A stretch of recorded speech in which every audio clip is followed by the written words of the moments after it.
The American Ballpark Road Trip is an independent production. All views and opinions expressed are that of the show's producers and host alone.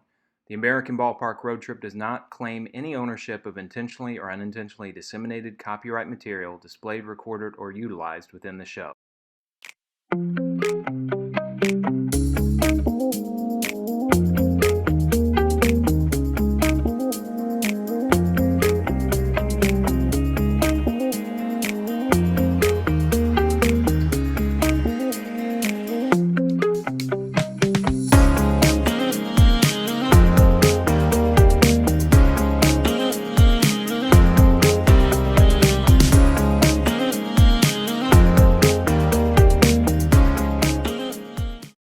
Hey road trippers, my name's Nick Carey. Thank you for joining me for this episode of the American Ballpark Road Trip, where we showcase ballparks, the teams that call them home, and their surrounding communities.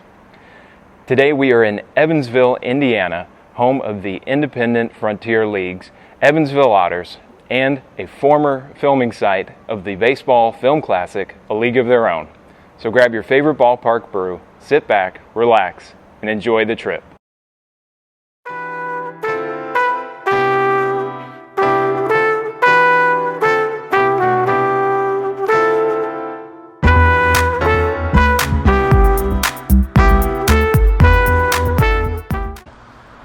The Evansville Riverfront Greenway is a paved 2.5-mile trail made for running, cycling, and walking right along the Ohio River.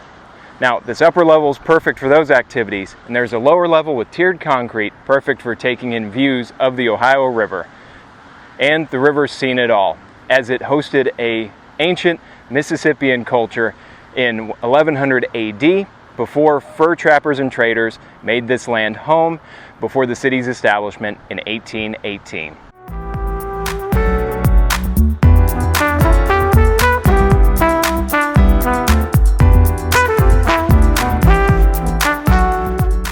Evansville may have been a city born and reared on the Ohio River and its trade commerce, but it saw a true boom as an industrial production hub from just after the First World War until the mid-1950s. While the city produced many American soldiers, it also served as home to a shipyard producing land ship tanks, or LSTs, in addition to a factory producing nearly half the P-47 Thunderbolt fighter planes to roll off U.S. assembly lines during the years of World War II. After the Second World War, Evansville remained a manufacturing center and has fought through the years, multiple recessions, the loss and then regain of manufacturers and businesses, and remains a welcoming, salt-of-the-earth, blue-collar town to this day.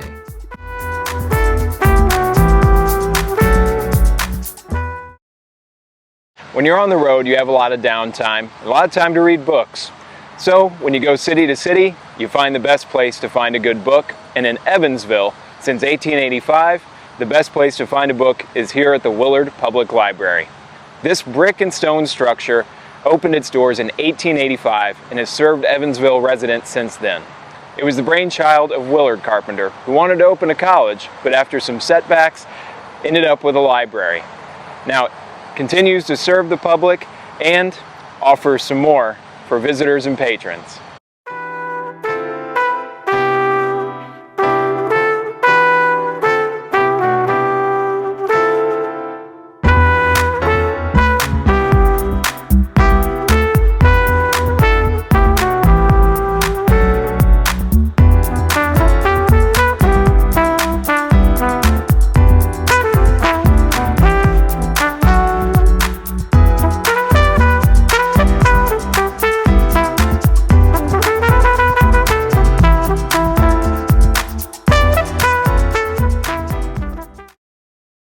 According to legend, more than just local bookworms stalk the Willard Public Library. The book stacks are known as the home to the Gray Lady Ghost. Though her identity has never been confirmed, some speculate she is the spirit of Louise Carpenter, the daughter of founder Willard Carpenter. Visitors and staff report the Gray Lady likes to pull the chairs out from under tables, or even share them with visitors. She reportedly brings with her the smell of lilac or lavender, produces footsteps when no one else is around, and books falling from shelves when it seems impossible. not to mention running the elevator at night. Whether you browse the shelves of the Special Collections area on the top floor, or sit in the basement reading room, keep in mind, even when you know you're alone, you may not be.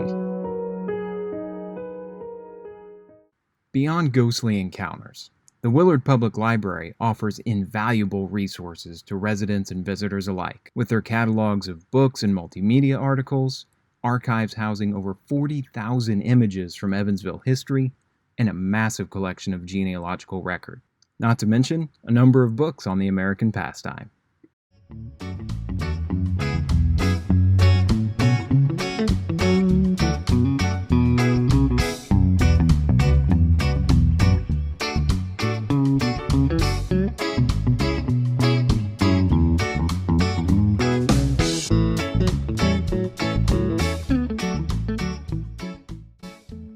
Just across the street from Bosse Field sits a barbecue haven at Hickory Pit Stop Barbecue.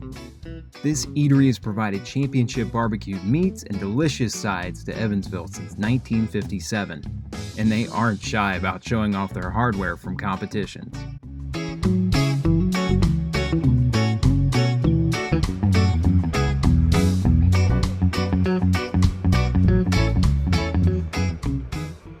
The atmosphere is welcoming and comfortable, with plenty of decor to peruse as you wait for your order, which comes cooked to satisfaction. And they're proud of their next-door neighbors, the Otters, at Bosse Field, as the walls are packed with the history of Evansville's hometown ball clubs, both past and present, making Hickory Pit Stop Barbecue a perfect pre-game spot.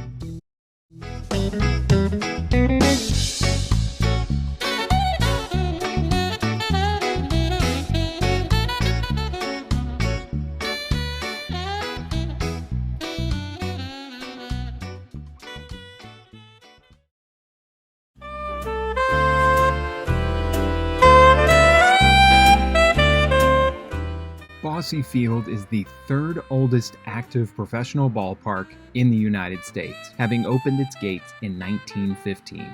Since that time, it has served multiple functions, from an NFL stadium to high school football and baseball field to concert venue.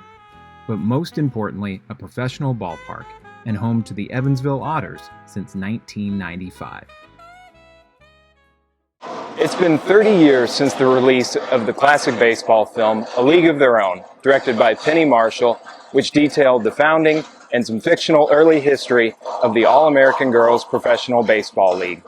Now, the legacy of that film, aside from being beloved by fans, lasts in the ballparks where they filmed to bring some authenticity to the production. One of those ballparks was here in Bosse Field, which in the film played host and home to the Racine Bells. Here at Bosse Field, we managed to wrangle a staff member, and I'm here with Preston Leinenbach. And Preston, what do you do with the Otters? This is my 6th year with the Otters. I'm the Director of Communications here for the Evansville Otters in Bosse Field. Fantastic. So what brought you to the Otters, and what compels you to come to the ballpark every day? What brought me to the Otters? Well, I grew up in Evansville. I'm an Evansville native, so I came to a lot of games here at Bosse Field as a kid. Very good memories coming with my friends as a little kid, getting to go on the field, do some of the games in between innings. But what actually brought me to this position is in 2017, I was needing an internship for my credit at college before I got my degree. Spent the summer of 2017 here as an intern. Things went great, went well, had great memories there as well. And then as soon as I graduated later in the middle of winter, I got a call from the front office staff from the ownership group, and they asked me if I would come back full time. And since I didn't have to go searching for a job, it was kind of presented to me. I said, yes, I'll take it. And so I've been here ever since. Fantastic. And I know it's always great to be able to work for the hometown team, especially one where you have that connection. And you said you have a lot of memories around this ballpark. Is there one that sticks out as a favorite to you? Ooh, there's a lot of great memories for sure, both related to games on the field as well as just the camaraderie among us as a staff year in, year out. I mean, people come and go because we go through interns, every single year, but a lot of great memories. I mean, I just think during some of the off days where we actually go on the field as a staff and we'll play like a staff softball game, staff wiffle ball game, you name it, just going out there and playing on the field and having a good time, enjoying ourselves, and not in a way stepping away, taking a break from a homestand, so to speak, but yet we're still here. We're still on the field playing. So fantastic. And love to hear that. I worked in minor league baseball, so that little bit of time where you get to do the things on the field instead of in the front office is always a fun time. And Evansville is independent in nature, but the Frontier League is a MLB partner league. So just for the fans who may not know, what is that difference between affiliated minor league baseball and independent baseball? So with independent baseball, we don't have a direct affiliation to an MLB parent club. We are kind of our own organization, own franchise. However, with the MLB partner league, in the partnership with the Frontier League, a lot of it has to do with marketing and just the relationships that we can build with MLB to help improve our product, help expand the knowledge and the awareness of independent baseball. There is a little bit of a connection as well on the field. We do try to get guys to affiliated baseball. I mean, that's what our goal is here, is to get guys either for the first time as true rookies, or if they were released by a club and they're trying to get back. That's what we try to do here. And even though we love to win championships and we love to keep our best guys here year round, that just isn't the case. Some of our best players get signed, they move on, and we're happy for them, and that's really our goal. Yeah.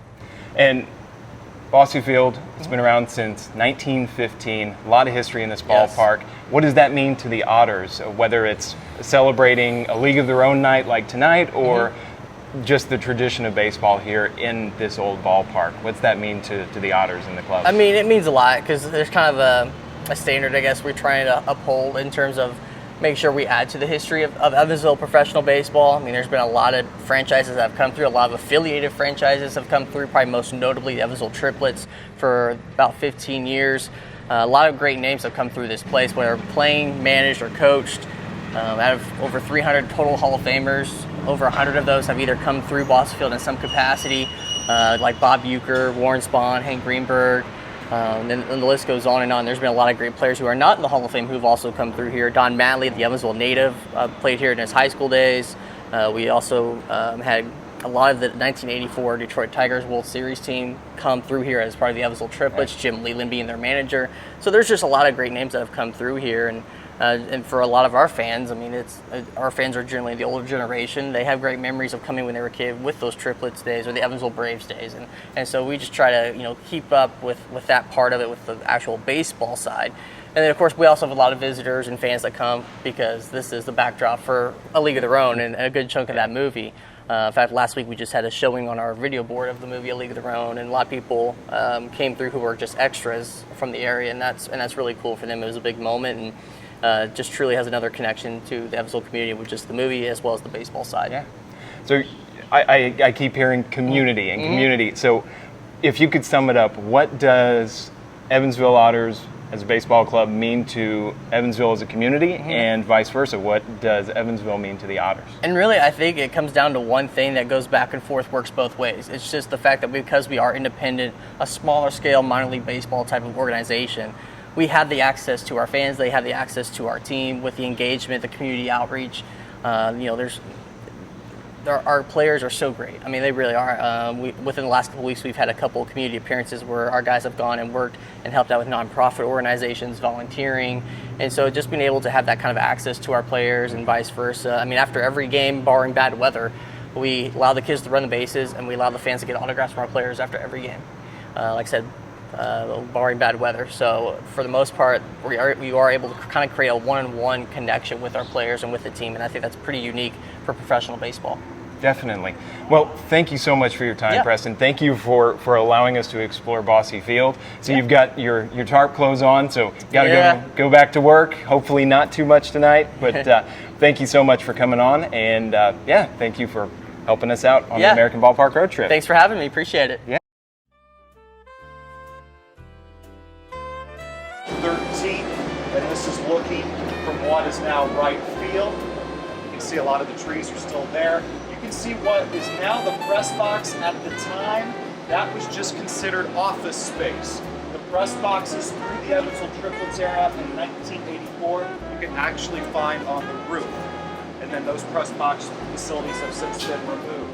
I mentioned the big crowds as well. You notice the temporary seating that was set up for the first couple of years of Bosse Field's existence, both on that side and the opposite side as well. The original grandstand remains its original structure. The one caveat I will say, when Bosse Field first opened, it was a white stucco material, not this brick facade you see today. Parts of the movie were filmed here and also in Huntingburg, Indiana at League Stadium.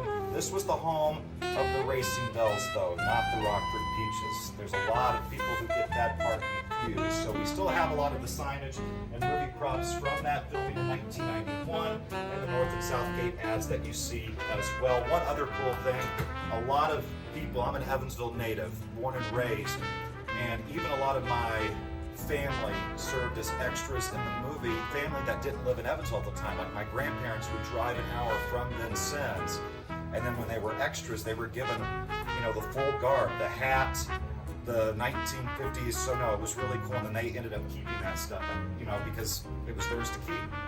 You can see the progression of our ballpark from 1915. There's a picture of Benjamin Bosse, who actually died in office.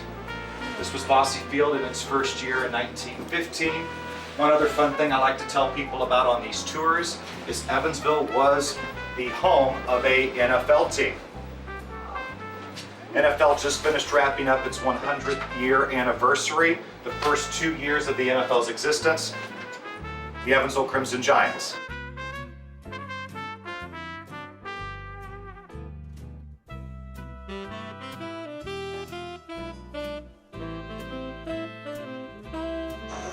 See these gates? These are the old bullpen gates, which obviously now with the bullpen in foul territory, we don't have to utilize that anymore.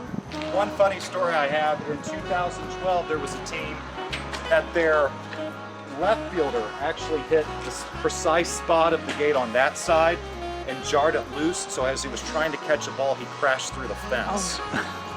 We learned that day what the ground rule is if that does happen, because the ball was clearly sailing over the fence, but because that latch opened, it was a ground rule double, so the Otters got gypped of a run. And especially at this ballpark that isn't your traditional cookie cutter ballpark that you see anymore, ground rules are extremely important, especially in a league like the Frontier League that doesn't institute instant replay as of this season.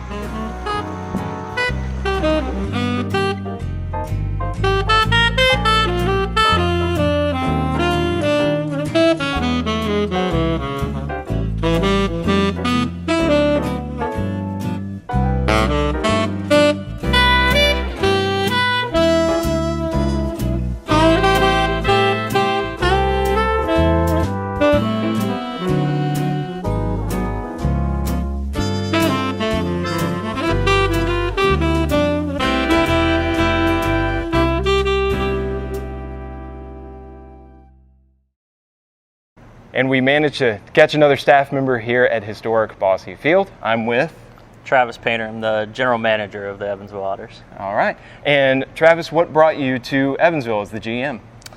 So originally I was with a team in Hagerstown, Maryland, and we were part of the contraction of 2020, 2021. So a job opening came up in Evansville. Came and visited and loved it in my first visit, and came out last year as the first year straight out of a COVID year. Had a good year, and now in my second season here. Yeah, well, it's great to hear, and always good to hear a transition from a difficult time like that and to find a home like so many have here at Bosse Field.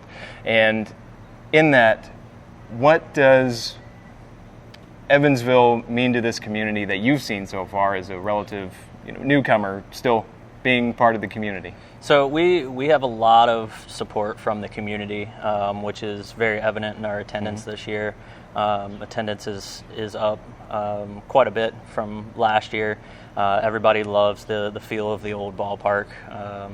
We've put a lot of renovations into the ballpark starting in 2019 and still continuing possibly into next year as well, of sprucing up 108-year-old ballpark now. Yeah. So it's definitely in good shape, and obviously we have the history of League of Their Own being filmed here and everything as well.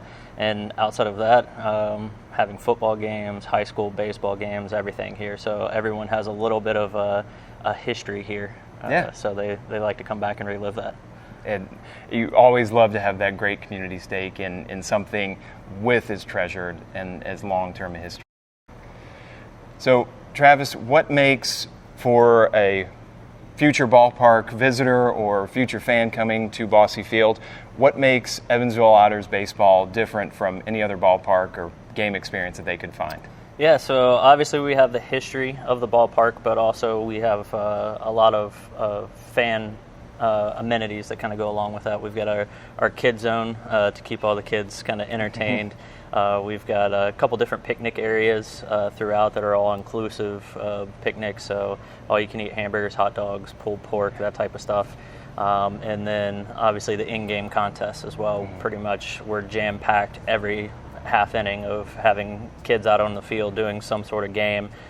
We've got a lot of different things that we kind of switch in and out throughout the year.